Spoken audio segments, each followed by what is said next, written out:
Dear students, দেখନ୍ତୁ ଆଜି ଏକ ନୂତନ ଭିଡ଼ିଓ ପ୍ରଥମେ ଆପଣଙ୍କୁ ମୁଁ ସ୍ୱାଗତମ ଜଣାଇବି ଏବଂ ଏହି ଭିଡ଼ିଓଟି ବହୁତ ଇମ୍ପୋର୍ଟାଣ୍ଟ ରହିବ ପ୍ଲସ୍ ଟୁ ସେକେଣ୍ଡ ଇୟର ପିଲାମାନଙ୍କର ଯେଉଁ ସାଇନ୍ସ ଆର୍ଟ୍ସ କମର୍ସ ପିଲାମାନଙ୍କର ରହିବ। ଏହା ଆପଣଙ୍କର ଯେଉଁ ଆସୁଛି ଇଣ୍ଟରନାଲ ଏକ୍ସାମିନେସନ ଆସୁଛି ସେ ବିଷୟରେ କିଛି ମଡ୍ୟୁଲାର କ୍ୱେଶ୍ଚନ ସେଟ୍ ଆମେ ନେଇ ଆଣିଛୁ।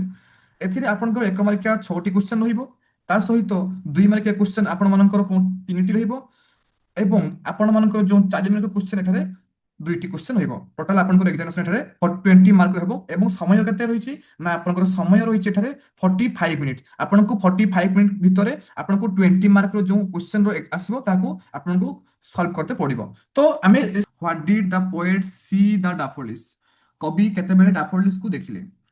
क्वेश्चन आंसर कौन कहला ना the poet saw the daffodils, कवि डैफोडिल्स को देखिले केतेबेले ना when he was moving about aimlessly near the high over village and hills, जेतेबेले कवि उच्च उपत्यका और पहाड़ निकट लक्ष्यहीन भाव में घूरी बुलुथिले सेही मुहूर्त से डैफोडिल्स फूल देखिया को पाइथिले। बर्तमान सेकंड क्वेश्चन कौन कहला, mention the subject what were dearest the examiners, परीक्षकों प्रिय विषय गुड़िक विषय उल्लेखन कर। आंसर कौन कहला ना the subjects that were dearest to the examiners were Latin and mathematics, जो विषय गुड़िक परीक्षकों को प्रिय होची कौन ना लैटिन आउ मैथमेटिक्स। तर थर्ड क्वेश्चन कौन कहला, थर्ड क्वेश्चन हमको कहला कि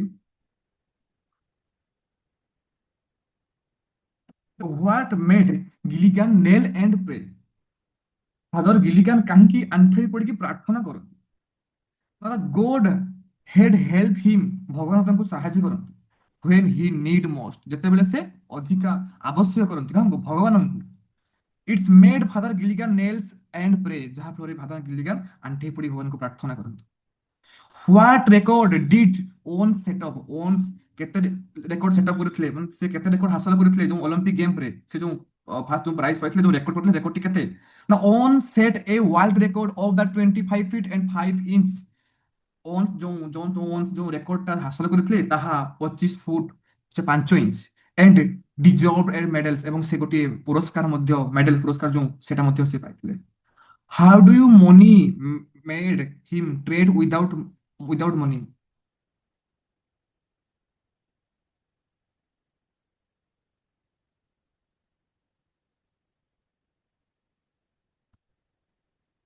बर्तमान आम क्वेश्चन नंबर 5 डिस्कशन करबा। How do money made men treat with without money, टंका पागल लोक माने टंका भिन्न पुरुषों सहित बा लोकଙ୍କ सहित किपरि व्यवहार करंती हमको क्वेश्चन नंबर ए कहिला। सो आंसर कोन आसी बर्तन money men money made money question answer कोन आसी ना money made men treat very badly to men without money, ପାଗଳ ଲୋକମାନେ ଟଙ୍କା ନଥିବା ଲୋକଙ୍କ ସହିତ ଖରାପ ବ୍ୟବହାର କରନ୍ତି। They ill treat them and allow them to suffer, ସେମାନେ ସେମାନଙ୍କ ସହିତ ଖରାପ ବ୍ୟବହାର କରନ୍ତି ଏବଂ ତା ସହିତ ସେମାନଙ୍କୁ ମଧ୍ୟ କଷ୍ଟ ଦେଇଥାନ୍ତି। ଯୋଉମାନଙ୍କ ପାଖରେ ଟଙ୍କା ଧନ ରହିଥାଏ, ଯୋଉମାନଙ୍କ ପାଖରେ ଟଙ୍କା ଧନ ନ ରହିଥାଏ, ଯୋଉ ଧନୀଶାଳୀ ଲୋକମାନେ ଏଇ ଯୋଉ ଗରିବ ଶ୍ରେଣୀ ଲୋକମାନଙ୍କୁ ସେମାନେ ବିଭିନ୍ନ ପ୍ରକାର ଯନ୍ତ୍ରଣା କଷ୍ଟ ଦେଇଥାନ୍ତି। ଆମେ ଜାଣିଛୁ। ବର୍ତ୍ତମାନ ଆସିଲା ଏ question, what do you mean by the vaudevillians, vaudevillians କଣ Vaudevillians कौन? Vaudevillians means an entire who perform a romantic music or romantic war and audience। कौन ना Vaudevillians, Vaudevillians तुमको द्वारा असला क्वेश्चन नंबर ए आंसर कोन आसीबो what do you mean by the Vaudevillians, Vaudevillians को द्वारा आपण कोन बुझंती तार तार तार मीनिंग ता कोन करे व्हाट डू मीन कोन बुझछो Vaudevillians रो मानती कोन ना Vaudevillians।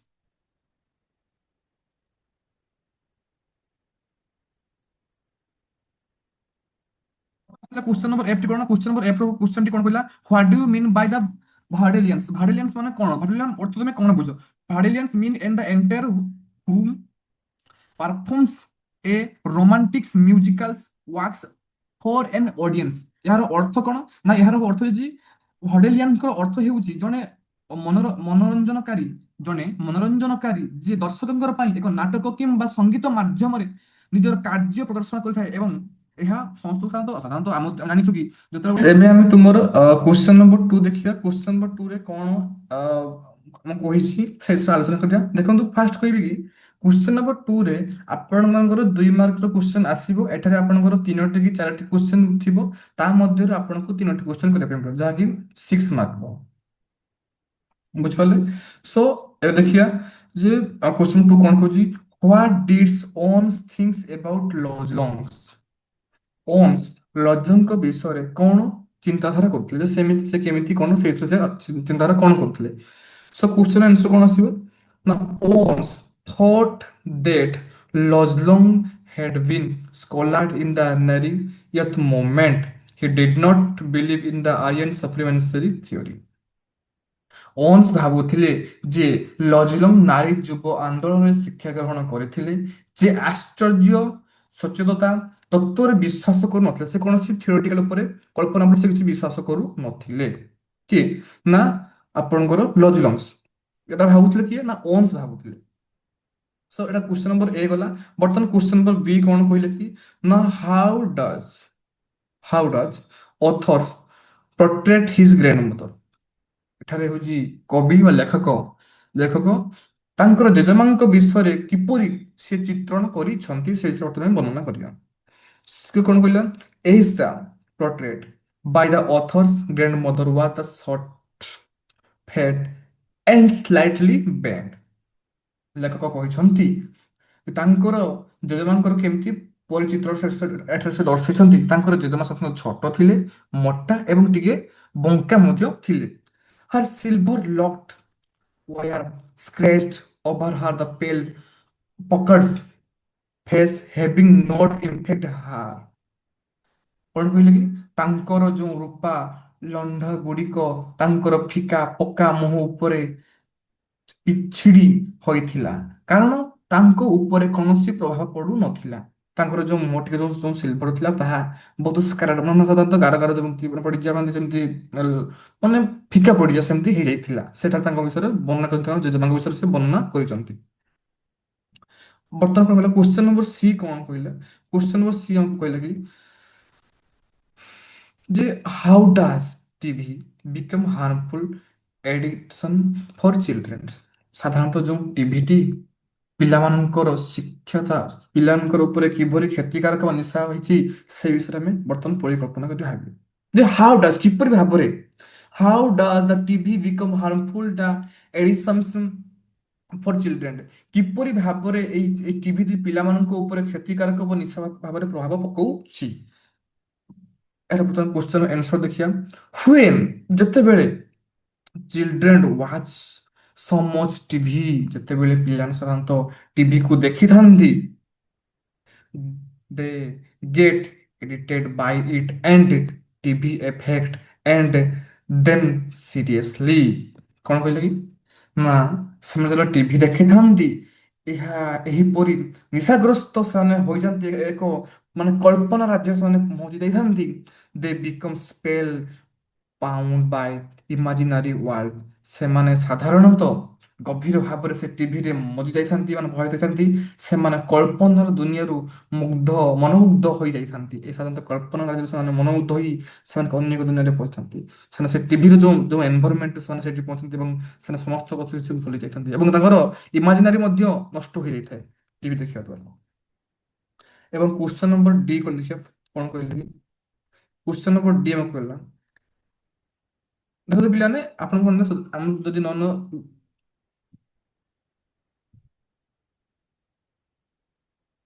ନମ୍ବର ଡି କଣ କହିଲା, why does the father Gilligan worry, was he only tried physically or else exist mentally? Justify the answer with the example for the poem। ସେ କଣ କହିଲା କି ଯୋଉ ଫାଦର ଗିଲିଗାନଙ୍କ ବିଷୟରେ ବର୍ତ୍ତମାନ ଆମେ କହିବା ଯେ ଫାଦର ଗିଲିଗାନ ସେ ସାଧାରଣତଃ କିପରି କ୍ଳାନ୍ତ ହୋଇଯାଇଥିଲେ। ସେ କେବଳ ଶାରୀରିକ ଭାବରେ କ୍ଳାନ୍ତ ଥିଲେ ନା ମାନସିକ ଭାବରେ କ୍ଳାନ୍ତ ଥିଲେ, ଏକ ଉଦାହରଣ ମାଧ୍ୟମରେ କବିତାର ଉଦାହରଣ ମାଧ୍ୟମରେ ମୁଁ ଗୋଟେ ବୁଝେଇବା। ତ ତା ଆଗରୁ ମୁଁ ଆପଣଙ୍କୁ କହି ରଖିବି, ଆପଣମାନେ ସାଧାରଣତଃ ଏଇଭଳି ଲେଟେଷ୍ଟ ଯୋଉ କ୍ୱେଶ୍ଚନ ଆନ୍ସର ବା ସିଲେକ୍ଟିଭ କ୍ୱେଶ୍ଚନ ପାଇବା ପାଇଁ ହେଲେ ଆପଣମାନେ ପ୍ରଥମ କରି ଆମ ଚ୍ୟାନେଲକୁ ସବସ୍କ୍ରାଇବ କରନ୍ତୁ ଏବଂ ପାଖରେ ଥିବା ବେଲ୍ ଆଇକନରେ କ୍ଲିକ୍ କରନ୍ତୁ, ଯାହାଫଳରେ ଆମକୁ ଯେତେବେଳେ ପ୍ରଥମ ଭିଡ଼ିଓ ଆପଲୋଡ ହବ ଆପଣଙ୍କ ନିକଟରେ ପ୍ରଥମେ ପହଞ୍ଚି ପାରିବ। ଯାହାଫଳରେ ଆପଣ ମାନେ ବହୁତ ମାତ୍ରାରେ ଉପକୃତ ପାଇପାରିବେ। ଏଇ ଯୋଉ ଆମର ଯୋଉ ସିଲେକ୍ସନ କ୍ୱେଶ୍ଚନ ଦଉଛୁ, ଏହା ମଧ୍ୟରେ ଆପଣଙ୍କୁ ସିଲେକ୍ସନ କ୍ୱେଶ୍ଚନ ଆସିବ, ପରୀକ୍ଷାରେ ଆସିବ। ସୋ କ୍ୱେଶ୍ଚନ ନମ୍ବର କଣ କହିଲେ କି? କ୍ୱେଶ୍ଚନ ନମ୍ବର କହିଲା ଆମର ଆପଣଙ୍କର ଯୋଉ ଅଛି ଡି, ଯେ ଫାଦର ଗିଲିଗାନ କାହିଁକି କ୍ଳାନ୍ତ ହୋଇଯାଇଥିଲେ ଏବଂ ତାଙ୍କ ଶାରୀରିକ ପ୍ରଭାବ କିଭଳି ଥିଲା? ସୋ ବର୍ତ୍ତମାନ ଆନ୍ସର କଣ ଚାହୁଁଛି? Father Gilligan was the body because he was attending the sick and dancing among the parishioners and offering the spiritual comfort. He was very tired physically. Friends एबे ଆମେ ତୁମର क्वेश्चन नंबर 3 ଦେଖିବା। ଏଠାରେ ଯେ କୌଣସି ଆପଣଙ୍କର ଦୁଇଟି क्वेश्चन ଆସିବ, ତା ମଧ୍ୟରୁ ଗୋଟିଏ क्वेश्चन କରିବା ପାଇଁ ପଡିବ। ଏଠାରେ କି क्वेश्चन नंबर 3 4 4 ମାର୍କ हो, ଯାହାକି क्वेश्चन नंबर 3 4 ମିଶିଲେ 8 ମାର୍କ ହବ। ସो क्वेश्चन नंबर 3 ରେ କଣ କହିଲା ନା, क्वेश्चन नंबर 3 ଆମକୁ କହିଲା କି what does a coach say about an angry athlete? Coach ଜଣକ ଜଣେ କ୍ରୋଧିତ ଖେଳାଳିଙ୍କ ବିଷୟରେ କଣ କହିଛନ୍ତି? ସୋ କଣ କହିଲେ ନା, how did Luz Long's help Jesse Owens in qualifying for the final jump? କଣ କହିଲେ କି ଯୋଉ ଲଜଲଙ୍ଗକୁ ଜେସିଓନ୍ସ କିଭଳି ସାହାଯ୍ୟ କଲେ, ଯାହା ଫଳରେ ସେ ଫାଇନାଲ ଜମ୍ପରେ ସେ କ୍ୱାଲିଫାଇ ହେଇଗଲେ। ଏହା କହିଛନ୍ତି କିଏ ନା, ଯୋଉ ଜଣେ ଜଣେ ଖେଳାଳିଙ୍କ ବିଷୟରେ କିଏ କହିଛନ୍ତି ନା, ଜଣେ ଖୋଜି କୋଚ୍ କହିଛନ୍ତି। So a coach say an angry athlete will commit mistakes at that particular time. The athlete loses his state of mind and begins the mistakes. କଣ କହିଲେ? ଜଣେ ପ୍ରଶିକ୍ଷିତ କହୁଛନ୍ତି, ଜଣେ ଜଣେ କୋଚ୍ କହୁଛନ୍ତି ଯେ ଜଣେ କ୍ରୋଧିତ ଆଥଲେଟ୍ ସେହି ସମୟରେ ଭୁଲ କରି ବସେ ଯେତେବେଳେ ଆଥଲେଟ୍ ତାର ମାନସିକ ଅବସ୍ଥାକୁ ହରାଇ ବସେ। his mindset is the brings to the mistake। ଯେତେବେଳେ ସେ ତାର ମାନସିକ ଅବସ୍ଥା ହରାଇବ, ସେତେବେଳେ ସେ ଭୁଲ କରିବ। ସାଧାରଣତଃ ଭାବରେ ଆମେ ବି ଯେତେବେଳେ କୌଣସି ଗୋଟିଏ ଭୁଲ କରୁ ବା କୌଣସି ଗୋଟିଏ ଭୁଲ କରୁ, କେତେବେଳେ ଯେତେବେଳେ ଆମେ କୌଣସି ଆମର ମାଇଣ୍ଡ ଆମର ମସ୍ତିଷ୍କ ସ୍ଥିର ନଥାଏ ବା ଆମର ମସ୍ତିଷ୍କ ବିଚଳିତ ଅବସ୍ଥା ଥାଏ, ସେତେବେଳେ ଆମେ କୌଣସି ଗୋଟିଏ ଭୁଲ କରି ବସିଥାଏ। ଇନ୍ ଅଦର ୱାର୍ଡସ୍, କୋଚ୍ ସେ that anger is worst the enemy of the athlete। ଅନ୍ୟ ଏକ ଶବ୍ଦରେ କହିବାକୁ କହିଛନ୍ତି ଯେ ଜଣେ କୋଚ୍ ପ୍ରଶିକ୍ଷକ କହୁଛନ୍ତି ଯେ କ୍ରୋଧ ହେଉଛି ଜଣେ ଆଥଲେଟର ସବୁଠାରୁ ବଡ଼ କ୍ରୋଧର ଶତ୍ରୁ, ଖରାପ ଶତ୍ରୁ କ୍ରୋଧ, ଏଙ୍ଗ୍ରି। ଏହା ବହୁତ ଖରାପ। ଯେତେବେଳେ ସାଧାରଣତଃ ପିଲାମାନେ ଦେଖନ୍ତୁ, ତମେ ଯେତେ ବି ତୁମେ ମାନେ କ୍ରୋଧିତ ହେବ, ସେଟା ତମ ମାଇଣ୍ଡ ଯୋଉ ସେଟଅପଟା, ତୁମ ମାଇଣ୍ଡର ଯୋଉ ରିକଲିଂ ପାୱାରଟା ମଧ୍ୟ କମି କମିଯିବ। ଏଇଟା ତୁମର ମାନେ ଏଇଟା ତୁମେ ଯଦି କିଛି ଟେନସନ ନବ, ରାଗି ତୁମେ ଦେଖିବ, ଇମାଜିନ କରିବ ଯେ ତୁମେ କିଛି ଜିନିଷ ରିକଲ୍ ପାୱାର ତୁମର ଆସ୍ତେ ଆସ୍ତେ ଧୀରେ ଧୀରେ କମି କମିଯିବ। ତ ସବୁବେଳେ ଏଙ୍ଗ୍ରିକୁ ସବୁବେଳେ କଣ କର ନା, ତୁମେ ଏଙ୍ଗ୍ରିକୁ ସବୁବେଳେ ଏଭଏଡ୍ କର। ଯେ ତୁମେ କେମିତି ଏଙ୍ଗ୍ରି ନ ହେଇକି ତୁମେ ରହିପାରିବ, ଏଙ୍ଗ୍ରିକୁ ସବୁବେଳେ ତୁମେ ଏଭଏଡ୍ କର। ଏଇଟା ହଉଛି ତୁମେ ଗୋଟେ ବେଷ୍ଟ ଟିପ୍ ମୋ ତରଫରୁ। So when the Owens was upset, ଯେତେବେଳେ ଓନ୍ ଆପସେଟ୍ ଥିଲେ, ଦୁଃଖିତ ଥିଲେ, his the last the 3 trials, ତାଙ୍କର ଯୋଉ 3ଟା ଯୋଉ ସେ ଟ୍ରାଏଲ୍ କରିଥିଲେ, ସେତେବେଳେ ସେ ଯୋଉ ଦୁଃଖିତ ଥିଲେ, ସେ ଟ୍ରାଏଲ୍ ସିଏ ମାନେ ସାଟିସ୍ଫାକ୍ସନ୍ ନଥିଲେ, ଖୁସି ନଥିଲେ, ସେତେବେଳେ କଣ ହେଲା ଯେ ଲଜଲଙ୍ଗ ହେଲ୍ପ ହିମ୍, ଲଜଲଙ୍ଗ ଜେସିୟନ୍ସକୁ ସାହାଯ୍ୟ କଲେ। କଣ? ହିମ୍ ବାଇ ଦ ହଉଛି ଏଡଭାଇସିଂ, ତାଙ୍କୁ କିଛି ପ୍ରତିଶ୍ରୁତି ଦେଲେ, କିଛି ଏଡଭାଇସିଂ ଦେଲେ। ଟୁ ଡ୍ର ଏ ଲାଇନ୍, ଗୋଟେ ଲାଇନକୁ ଡ୍ର କର। A few inch at the back up of the take up boards, ଯୋଉ ତୁମର ଯୋଉ ବୋର୍ଡ ଅଛି, ଯୋଉ ଟେକଅପ୍ ବୋର୍ଡ ଅଛି, ଏଇ ଟେକଅପ୍ ବୋର୍ଡ ଠାରୁ କିଛି କିଛି ମିଟର, କିଛି ଇଞ୍ଚ ଡିଷ୍ଟାନ୍ସରେ ତମେ ଗୋଟେ ଲାଇନକୁ ଡ୍ର କର। ସେ ଆଡଭାଇସ୍ ଦେଲେ, କିଏ ଆଡଭାଇସ୍ ଦେଲେ ନା, ହଉଛି ଲଜଲଙ୍ଗସ୍। ହେ ଲଜଲଙ୍ଗ ଆଡଭାଇସ୍ ଦେଲେ କାହାକୁ ନା, ଜେସିଅନ୍ସକୁ ଲଜଲଙ୍ଗସ୍ ଆଡଭାଇସ୍ ଦେଲେ ଯେ ତମେ ଗୋଟେ ଯୋଉ ଟେକଅପ୍ ବୋର୍ଡ ଅଛି, ସେ ଟେକଅପ୍ ବୋର୍ଡଟା, ଏ ଟେକଅପ୍ ବୋର୍ଡରୁ କିଛି ଇଞ୍ଚ ପଛକୁ ତମେ ଗୋଟେ ଲାଇନକୁ ଡ୍ର କର। ଏଣ୍ଡ ଏବଂ focusing on his start from theirs in orders to qualifying for the final jumps। ଏବଂ କଣ କହିଲେ, ଏବଂ ତୁମେ ଆରମ୍ଭ ଉପରେ ଧ୍ୟାନ ଦେବାକୁ ପରାମର୍ଶ ଦେବାକୁ ସେ ସାହାଯ୍ୟ କରି ଏବଂ କଣ କହିଲେ, ଯେ ସବୁଠାରୁ ତାଙ୍କର ଆରମ୍ଭ ଉପରେ ଧ୍ୟାନ ଦେବାକୁ ସେ କହିଲେ। ଷ୍ଟାର୍ଟ ଠାରୁ ତୁମକୁ ତାକୁ ଆରମ୍ଭ, ସେ ଅର୍ଡରରେ ତୁମେ ତାକୁ ଆରମ୍ଭ କର ତମର ଶେଷ ଫାଇନାଲ ଜମ୍ପ ଯାଏ ସେଇ ଲାଇନଟାକୁ ସେ ଏଇଟା କିଏ କହିଥିଲେ ନା ଏଇଟା ହଉଛି ତମର ଜେସିୟନ୍ସକୁ କିଏ ଆଡଭାଇସ ଦେଲେ ନା ଲଜଲଙ୍ଗସ୍ ଆଡଭାଇସ ଦେଇ କହିଲେ।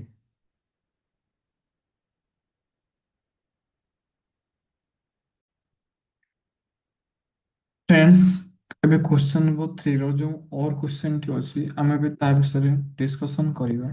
କ୍ୱେଶ୍ଚନ ନମ୍ବର 3 ର ଅର୍ କ୍ୱେଶ୍ଚନଟି କ'ଣ ଅଛି? How does the poet feel while looking at the daffodils? କ'ଣ କହିଲେ କି ହାଉ ଡାଜ କିପରି ଭାବରେ କବି ଅନୁଭବ କରନ୍ତି ଯେତେବେଳେ ସେ ଡାଫୋଡିଲ୍ସ ଫୁଲ ଦେଖନ୍ତି। ଆଉ କ'ଣ ହେଲା ନା ହଉଛି what happen to the poets when he lies on his cause। ଏବଂ କ'ଣ କହିଲା ଯେତେବେଳେ କବି ତାଙ୍କର ସଫା ଉପରେ ଶୋଇଥାନ୍ତି ତାଙ୍କର କ'ଣ ହୋଇଥାଏ ସେ ଡାଫୋଡିଲ୍ସ ଫୁଲଙ୍କ ବିଷୟରେ କ'ଣ ଭାବିଥାନ୍ତି କ'ଣ ଚିନ୍ତା କରିଥାନ୍ତି ସେ ବିଷୟରେ କ୍ୱେଶ୍ଚନର ଆମେ ଏବେ ପ୍ରଶ୍ନ ପଚାରିବା ପ୍ରଶ୍ନ ଉତ୍ତର ଦେବା। ସୋ ଉତ୍ତରଟି ଆନ୍ସରଟି କ'ଣ ହବ? ହ୍ୱାଇଲ୍ ଲୁକିଂ ଏଟ୍ ଏ ଡାଫୋଡିଲ୍ସ ଯେତେବେଳେ କବି ଡାଫୋଡିଲ୍ସ ଫୁଲକୁ ଦେଖନ୍ତି ଦ ପୋଏଟ୍ସ ହ୍ୟାପିନେସ୍ ନୋନ୍ ନୋ ବାଉଣ୍ଡେଡ୍ ତାଙ୍କର ଖୁସିର ତାଙ୍କର ଆନନ୍ଦର କିଛି ସୀମା ନଥାଏ ଯେତେବେଳେ ସେ ଡାଫୋଡିଲ୍ସ ଫୁଲଙ୍କୁ ଦେଖିଥାନ୍ତି। The sight is a gay inspiration to him. In the other word, the poet feels gay in the companies of the daffodils। Question कौन मान सुविला कौन माने होइला कि तोर माने ଏହା କି ଯେ କବିଙ୍କର ଖୁସି ରହିନଥାଏ ତାଙ୍କର ଖୁସିର କିଛି ସୀମା ନଥାଏ ଯେଟା ହଉଛି ଅନବାଉଣ୍ଡେଡ୍ ବା ହଉଛି ନନ୍ ବାଉଣ୍ଡେଡ୍। ଏହି ଦୃଶ୍ୟ ତାଙ୍କ ପାଇଁ ଏକ ସମଲିଗ୍ନ ପ୍ରେରଣା ତାଙ୍କ ପାଇଁ ଏକ ଖୁସି ଏବଂ ଆନନ୍ଦର ପ୍ରେରଣା ଯାହାକି ସେ ଏହି କବି ତାଙ୍କର କହିଛନ୍ତି। ଅନ୍ୟ ଶବ୍ଦରେ ଇନ୍ ଅଦର ୱାର୍ଡସ୍ ଅନ୍ୟ ଶବ୍ଦରେ କହିବାକୁ ଗଲେ କ'ଣ ନା ଡାଫୋଡିଲ୍ସ ଫୁଲଙ୍କ ସାଥିରେ ସେ ସମଲିଗ୍ନ ଭାବରେ ଅନୁଭୂତ କରୁଛନ୍ତି କିଏ ନା ହଉଛି କବି। ଏବଂ କ'ଣ ହୋଇଲା ଏବଂ କ'ଣ ହୋଇଛି ନା ହଉଛି when he lies on his couch in a thoughtful or the thoughtless mind ଯେତେବେଳେ ସେ ତାଙ୍କ ସଫାରେ ଶୋଇଥାନ୍ତି ଚିନ୍ତାଯୁକ୍ତ କିମ୍ବା ଚିନ୍ତାହୀନ ଚିନ୍ତାଯୁକ୍ତ ମାନେ thoughtful ଏବଂ ହଉଛି ଚିନ୍ତାହୀନ ମାନେ thoughtless ଯାକୁ ମୋଡ ବୋଲି କୁହାଯାଇଛି। he lively picture of the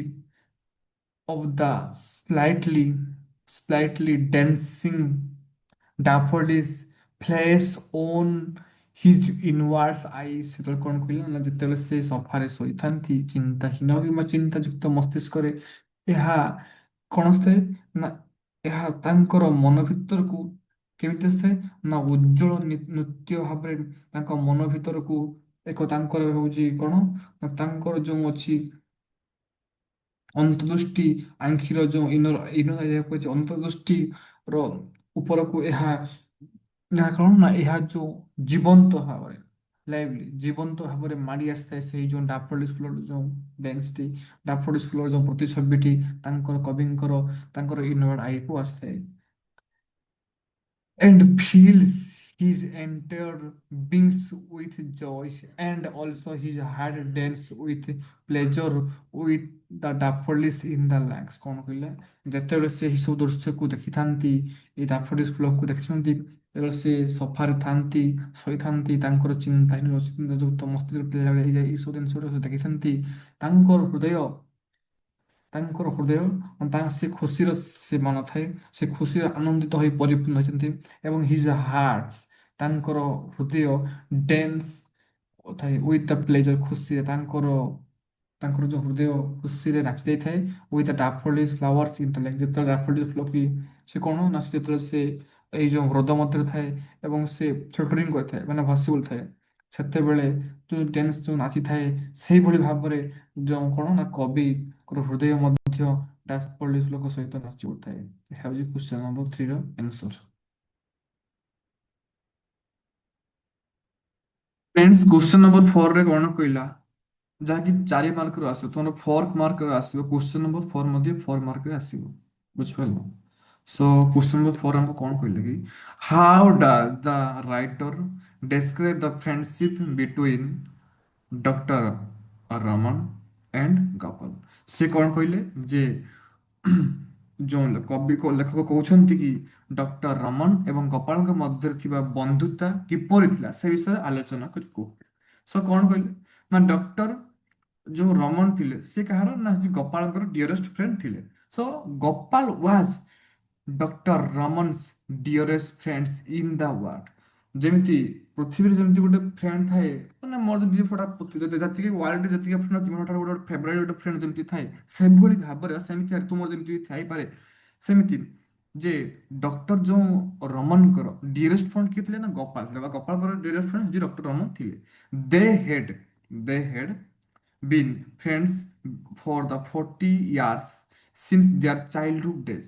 ନା କଣ ନା ତାଙ୍କର ଯୋଉ ବନ୍ଧୁତା ଏହା କଣ ନା ଏହା ତାଙ୍କର ପିଲାଦିନ ଠାରୁ 40 ବର୍ଷ ହେଇଗଲାଣି ତାଙ୍କର ବନ୍ଧୁତା ମଧ୍ୟ ସେମାନେ ଥିଲେ ବା ଅଛନ୍ତି ଆଜି ମଧ୍ୟ ଅଛନ୍ତି। occasionally on a Sunday, Gopal would visit the doctors at his clinic। କଣ କହିଲା occasional ନା କଣ ନା ହଉଛି ଯେତେବେଳେ ବେଳେ ବେଳେ ମାନେ ବେଳେ ବେଳେ ମାନେ ବେଳେ ବେଳେ କଣ ନା ହଉଛି ନା ଯୋଉ ଗୋପାଳ ଅଛନ୍ତି, ଗୋପାଳ କିଏ ନା ଡକ୍ଟର ରମନଙ୍କର ବହୁତ ଘନିଷ୍ଠ ବା ହଉଛି ଡିୟରେଷ୍ଟ ଫ୍ରେଣ୍ଡ। ସେ ବେଳେ ବେଳେ ରବିବାର ଦିନ ସେ ଡକ୍ଟର ରମନଙ୍କର କ୍ଲିନିକକୁ ଆସନ୍ତି। କାହାକୁ କଣ ପାଇଁ ନା ଦେଖନ୍ତୁ ଦେଖା କରିବା ପାଇଁ। ଯେହେତୁ ତାଙ୍କର ସେ ଗୋଟେ ପିଲାଦିନର ବହୁତ ବନ୍ଧୁ, ତ ସେ ସେଇ ପାଇଁ ତାଙ୍କୁ ବହୁତ ଭଲ ପାଆନ୍ତି। ଦେଖ ତୁମେ ମାନେ ସାଧାରଣତଃ ଦେଖୁଥିବ କି ତୁମର ଯେତେବେଳେ ଯୋଉ ଗୋଟେ ବନ୍ଧୁ ଥିବ ଗୋଟେ ଫ୍ରେଣ୍ଡ ଥିବ, ତୁମେ ଯେତେବେଳେ ହଷ୍ଟେଲରେ ଥିବ ବା କୋଉଠି ଥିବ, ଯେତେବେଳେ ତୁମେ ଘର ପାଖକୁ ଯେତେବେଳେ ଫେରି ଆସ, ତୁମର ସଡନ୍ ତୁମେ ସେଇ ଫ୍ରେଣ୍ଡ ପାଖକୁ ଯାଅ, ତ ସେଇ ଫ୍ରେଣ୍ଡ ସହିତ କିଛି ଟାଇମ ସ୍ପେଣ୍ଡ କର, ତୁମକୁ ବି ବହୁତ କିଛି ପ୍ଲେଜର ଲାଗେ। ଯେ କାହିଁକି ନା ମୁଁ ଗୋଟେ ପିଲାଦିନର ଫ୍ରେଣ୍ଡ ସହିତ ମୁଁ ମିଶିଲି, ମତେ ବି ବହୁତ ମାଇଣ୍ଡ ରିଲାକ୍ସ ହେଲା। ତ ସେମିତି ସେମିତି କଣ ନା ସେଇଭଳି ଡକ୍ଟର ଆମର ଜଣେ ଡକ୍ଟର ଥିଲେ, ତ ତାଙ୍କୁ ସେ ବହୁତ କ୍ଲିନିକରେ ସେ ବି ଯାଆନ୍ତି, ତ ସେଥିପାଇଁ ନା ଗୋପାଳ ତାଙ୍କୁ ତାଙ୍କ କ୍ଲିନିକକୁ ରବିବାର ଦିନ ଦେଖା କରିବା ପାଇଁ ଆସିଥିଲେ। Then they would dance together since a picture photo for the each other's life and activities। କଣ କହିଲେ ନା ସେମାନେ ଗୋଟେ ଚିତ୍ରକୁ ଦେଖନ୍ତି ଏବଂ ସେମାନେ ପରସ୍ପର ତାଙ୍କର ଜୀବନ କାର୍ଯ୍ୟକଳାପ ବିଷୟରେ ବିଭିନ୍ନ ପ୍ରକାର ସାଂସାରିକ ଏବଂ ତାଙ୍କର ଜୀବନ ଧାରଣା, ଆମେ ଆଜି ଏଇଠି ପହଞ୍ଚି ଆମେ ଏଠି ପହଞ୍ଚି ଆମର କାର୍ଯ୍ୟକଳାପ ବିଷୟରେ ସେମାନେ ଦୁଇ ପରସ୍ପର ଗୋଟିଏ ଛବି ନିକଟର ପରସ୍ପର ସହ ଆଲୋଚନା କରିଥାନ୍ତି। କିଏ ନା ଡକ୍ଟର ରମନ ଆଉ କିଏ ନା ଗୋପାଳ ତାଙ୍କର ବନ୍ଧୁ। ଦ୍ୟାସ୍ ୱାଜ କ୍ଲାସିସ୍ ଫ୍ରେଣ୍ଡସିପ୍ ଷ୍ଟାଣ୍ଡ ଓଭର। ତାଙ୍କର ପରସ୍ପର ମଧ୍ୟରେ ଏକ ଶାସ୍ତ୍ରୀୟ ବନ୍ଧୁତା ମାନେ ଷ୍ଟ୍ରଙ୍ଗ ଦେଖୁଛି ତୁମେ ଷ୍ଟ୍ରଙ୍ଗ ଯେମିତି ଫ୍ରେଣ୍ଡସିପ୍ ଯେମିତି କହୁଛ ସେମିତି ଏକ ଗଢ଼ି ଉଠିଥିଲା, ଷ୍ଟାଣ୍ଡିଂ ମାନେ ଯୋଡ଼ି ଉଠିଥିଲା। Untouched by the touchings times. କଣ ନା ଯାହାକି ସମୟ ଅନୁସାରେ ଦେଖ ତୁମେ ଯେତେବେଳେ ଆଜି ସପୋଜ ତୁମେ ମାନେ ଆଜି ସ୍କୁଲରେ ବି ପଢାପଢି କରୁଥିଲ, ଏବେ ତୁମେ ମାନେ ଆସି କଲେଜରେ ପଢାପଢି କରୁଛ, ତାପରେ ତୁମେ ମାନେ ଯେତେବେଳେ ତୁମେ ଏହା ପରେ କଣ ତୁମେ ବିଏସସି ବିଟେକ୍ ୟା ତ କିଛି ବି ଯେତେବେଳେ ତୁମେ କରିବ, ତ ସେତେବେଳେ ତୁମ କଣ ଡିଷ୍ଟାନ୍ସ ବଢି ବଢି ଯିବ ତୁମର ସ୍କୁଲ ଫ୍ରେଣ୍ଡଙ୍କ ସହିତ। ଏବଂ କଣ ନା ସମୟ କ୍ରମେ ଡିଷ୍ଟାନ୍ସ ବଢିବ ଅଟୋମେଟିକାଲି, ମାନେ କଣ ତାମାନେ ତୁମର ବନ୍ଧୁତା ବହୁତ ଟିକେ ଭାବି ଆମେ ଡିଷ୍ଟାନ୍ସରେ ଅଛେ, ଆମର ବନ୍ଧୁତା କମି ଯାଉଛି ନାହିଁ। ତୁମେ ଯେତେବେଳେ ତୁମେ ରିଟର୍ନ କରିବ ତୁମର ବନ୍ଧୁତା ମାନେ ବହୁତ ପରସ୍ପର ତୁମେ କିଛି ଟାଇମ ସ୍ପେଣ୍ଡ କର ନା ନାହିଁ, ବହୁତ ବହୁତ ଭଲ ଲାଗେ ତୁମକୁ ଯେ ଆମେ ଏତେ ଦିନ ପରେ ଆସିଲୁ ହଷ୍ଟେଲରୁ, ଆଜି ମୋ ଫ୍ରେଣ୍ଡଙ୍କ ସହିତ ମୁଁ କିଛି ଟାଇମ ସ୍ପେଣ୍ଡ କଲି, ମତେ ବହୁତ ଆରାମ ଲାଗିଲା, ମତେ ବହୁତ ଭଲ ଲାଗିଲା। ତ ସେମିତି କଥା ସେଠାରେ କବି ଲେଖକ ଯୋଉ କହିଛନ୍ତି କଣ କହିଲେ ନା untouched by the touching time and curriculum dance of activities. କଣ ନା ସେମାନଙ୍କର ଯୋଉ କାର୍ଯ୍ୟକଳାପ ଏବଂ ପରିସ୍ଥିତିରେ ସେମାନେ ଯୋଉ ସମ୍ମୁଖୀନ ହେଇ ଆସିଛନ୍ତି ସେ ସେମାନେ ଏଠାରେ ଆଲୋଚନା କରନ୍ତି। ଏବଂ କଣ କହିଲା ନା ଏବଂ ପରିସ୍ଥିତି କାର୍ଯ୍ୟକ୍ରମ ଅନୁସାରେ ସେମାନେ ହଉଛି ଅସ୍ପୃଶ୍ୟତା ହୋଇ ଠିଆ ହଉଛି, ତାଙ୍କର ଯୋଉ ଆକ୍ଟିଭିଟିସ୍ କରିକୁଲମ ତାଙ୍କର ଯୋଉ କାର୍ଯ୍ୟକଳାପ ସେଗୁଡ଼ିକ ଏକ ଏକ ବନ୍ଧନୀୟ ଭାବରେ ଏକ କାର୍ଯ୍ୟକଳାପ ଭାବରେ ତାଙ୍କର ଯୋଡ଼ି ଉଠିଛି। ଏହା କିଏ କହିଛନ୍ତି ଲେଖକ ଡେସ୍କ୍ରାଇବ୍ କରି କହିଛନ୍ତି। ସୋ ଫ୍ରେଣ୍ଡସ୍ ଏ ବିଷୟରେ ଏଇ ଯୋଉ ତୁମର ଯୋଉ ଇଣ୍ଟରନାଲ ଯୋଉ କ୍ୱେଶ୍ଚନ ଆସୁଛି ଏ ବିଷୟରେ ଆମେ ଫୁଲଲି ଆମେ ଡେସ୍କ୍ରାଇବ କରି କହିଲୁ କି କେମିତି କଣ ତୁମର କ୍ୱେଶ୍ଚନ ପଡୁଛି, କେମିତି କଣ କ୍ୱେଶ୍ଚନ ଆସୁଛି। ପ୍ରତ୍ୟେକ କ୍ୱେଶ୍ଚନ ଆମେ ଯୋଉ ମଡେଲ କ୍ୱେଶ୍ଚନ ଇଣ୍ଟରନାଲ କ୍ୱେଶ୍ଚନ ପ୍ରତ୍ୟେକ କ୍ୱେଶ୍ଚନ ଆମେ ଡିସ୍କସନ କଲୁ ଏବଂ ତା ଆନ୍ସର ସହିତ ଡିସ୍କସନ କଲୁ। ତ ଏମିତି କ୍ୱେଶ୍ଚନ ତୁମ ଏକ୍ସାମରେ ହିଁ ଆସିବ, ନୁହଁ କି ଆଉ କୌଣସି କୋଉଠୁ ବାହାରି ଆସିବ, ଏମିତି କ୍ୱେଶ୍ଚନ ତୁମ ଏକ୍ସାମରେ ଆସିବ। ସୋ ତୁମମାନେ ପ୍ରିପେୟାର କର ଯେ ତୁମକୁ ଯେମିତି କେମିତି ଆମେ ଓନ୍ କନଫିଡେନ୍ସ ଆମେ କ୍ୱେଶ୍ଚନ ଯେମିତି ବି ଆସୁ ଯେମିତି ତୁମେ ଏକ୍ସାମରେ ସଲ୍ଭ କରିକି ହିଁ ଆସିବ, ସେମିତି ତମେ ପ୍ରିପାରେସନ କର। ଆଉ ଆମର ମଧ୍ୟ ନେକ୍ସଟ ଟାଇମ୍ ବା ନେକ୍ସଟ ପାର୍ଟରେ ଏହାର ଭଲ ଭଲ ଭିଡ଼ିଓ ସବୁ ଆପଲୋଡ ହେଉଛି। ତ ତୁମମାନେ ଆମ ଚ୍ୟାନେଲକୁ ସବସ୍କ୍ରାଇବ କର, ଆଉ ପାଖରେ ଥିବା ଯେଉଁ ବେଲ୍ ଆଇକନକୁ କ୍ଲିକ୍ କର, ଯାହା ଫଳରେ ଯେତେବେଳେ ଆମ ନୂତନ ଭିଡ଼ିଓ କିଛି ଆସିବ, ଅପଡେଟ୍ ନବ ଆସୁଛି, ତ ଆପଣଙ୍କ ନିକଟରେ ପ୍ରଥମେ ପହଞ୍ଚିବ। ସର୍ବପ୍ରଥମେ ପହଞ୍ଚିଲା ପରେ ଆପଣମାନେ ଭିଡ଼ିଓକୁ ୱାଚ୍ କରିବେ, ଦେଖିବେ ଫୁଲ୍ ଟାଇମ୍। ଏବଂ ଅ, ଯଦି ଯଦି ଲାଇକ୍ ଯଦି ଭଲ ଲାଗିଲା ତ ଲାଇକ୍ କମେଣ୍ଟ ସେୟାର କରିବେ। Thank you.